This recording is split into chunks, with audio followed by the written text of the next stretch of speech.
நேர்ல நன்றி சொல்றீங்க. நான் ஃபோன்ல நன்றி சொல்றத சொல்றேன். நேர்ல நன்றி சொல்றீங்க. நன்றி சொல்லும்போது, அவங்க கண்ணும் உங்க கண்ணும் சந்திக்கணும். அவங்க கண்ணும் உங்க கண்ணும் சந்திக்கணும் நீங்க நன்றி சொல்லும்போது. தரைய பார்த்து நன்றி சொல்றதோ, பக்கத்துல பார்த்து நன்றி சொல்றதோ இருக்கவே கூடாது. ஒருவேள நன்றி சொல்ல ஞாபகம் இல்லாம வந்துட்டீங்கல்ல, ஒண்ணும் பிரச்சனை இல்ல. திரும்பி போற அளவுக்கு டைம் இருந்தா போயிட்டு மறுபடியும் நன்றி சொல்லிட்டு வாங்க. தப்பில்ல. அத விட என்ன இருக்கு? நன்றி சொல்ல ஏதோ ஒரு ஃபோன்ல கீன்ல பேசிட்டு இருக்கும்போது, அப்படியே பார்த்துட்டு கொஞ்சம் தூரம் நடந்து வந்துட்டீங்க, இல்ல கொஞ்சம் தூரம் வந்துட்டீங்க. தப்பில்ல.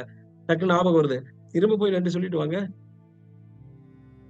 நன்றி சொல்றது அவங்க வாழ்க்கைய மட்டும் அழகாக்காது.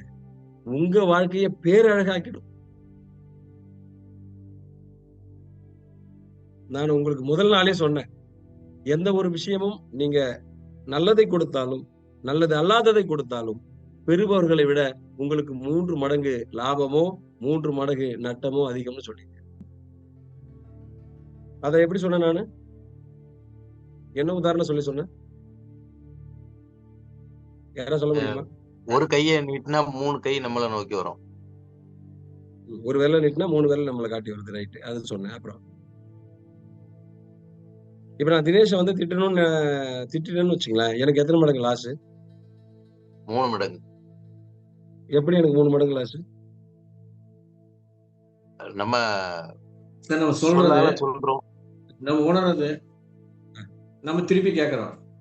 Very good, very good, very good, very good, very good. Great, great. நான் வந்து தினேஷ திட்டணும்னு நெனைக்கிறேன். எனக்கு முதல் ஆசையா சிந்தனை கெட்டு போகுது. நான் தினேஷ திட்டுறேன். நான் வாய் வழியா திட்டுறேன். இது எனக்கு 2வது மைனஸ். 3வது நான் திட்டுறத நானே கேட்கிறேன். இது எனக்கு 3வது.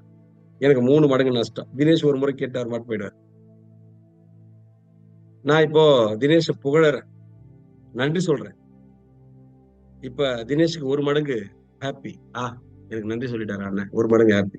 எனக்கு நல்ல எண்ணம் என் மனசுக்குள்ள ஃபுல்லா வந்து, நான் நன்றி சொல்லணும்னு தினேஷ்க்கு நெனச்சேன் பாருங்க.